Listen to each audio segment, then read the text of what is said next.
Jazz ഫോട്ടോഗ്രാഫിയിലേക്ക് എല്ലാവർക്കും സ്വാഗതം. എല്ലാവർക്കും സുഖം തന്നെയല്ലേ? ഞാനിന്നിവിടെ കാണിക്കുന്നത് കായം ചേർത്ത് അടിപൊളിയായ ഒരു ഉള്ളിവടയാണ്. അത് ഇൻഗ്രീഡിയൻസ് ഒന്നും ഇല്ലാത്തതാണ്. നമ്മുടെ വീട്ടിലുള്ള സാധനങ്ങൾ മാത്രം വെച്ചുള്ള വടയാണ്. അതിനായി ഞാൻ എടുത്തിരിക്കുന്നത് 2 മീഡിയം സൈസ് സവോളയാണ്. ഇതുപോലെ ചെറുതായി അരിഞ്ഞ സവോളയിലേക്ക് 1/4 spoon ginger and garlic paste ഇടുക. ഇല്ലെങ്കിൽ ഇഞ്ചി ചെറുതായി അരിഞ്ഞിട്ടാലും മതി.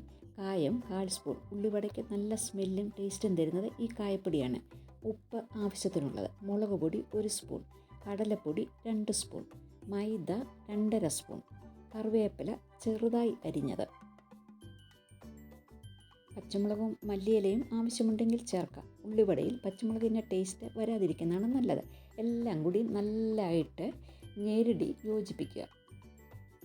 ഒന്നിച്ച് വെള്ളം ഒഴിക്കരുത്. സ്പൂണിൽ കുറച്ച് വീതം വെള്ളം ഒഴിച്ച് യോജിപ്പിക്കുക. സ്വല്പം ലൂസായി എടുക്കണം. വെള്ളം കൂടിപ്പോകരുത്.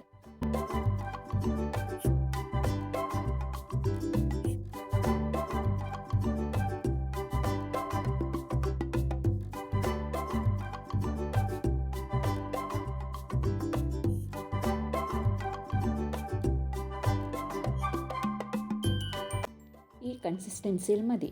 അരമണിക്കൂർ റെസ്റ്റ് ചെയ്യാൻ വെക്കുക. ഇതിപ്പോൾ അരമണിക്കൂർ റെസ്റ്റ് ചെയ്തതാണ്. കൈ ഒന്ന് നനച്ച ശേഷം കുറേശ്ശെ ഒരു ചെറിയ ബോളിൻ്റെ ആകൃതിയിൽ പിടിച്ച് ചൂടായ എണ്ണയിലേക്ക് ഇടുക. തിരിച്ചും മറിച്ചും ഇട്ട് നന്നായി മൂപ്പിക്കണം.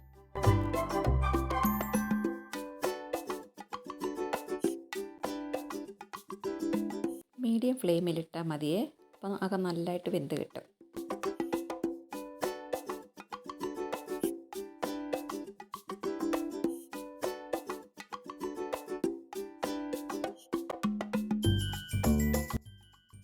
കറക്റ്റ് ഫ്രൈ ആണ്. പുറം നന്നായി ക്രിസ്പി ആയിട്ടുണ്ട്. അകം നന്നായി വെന്തു.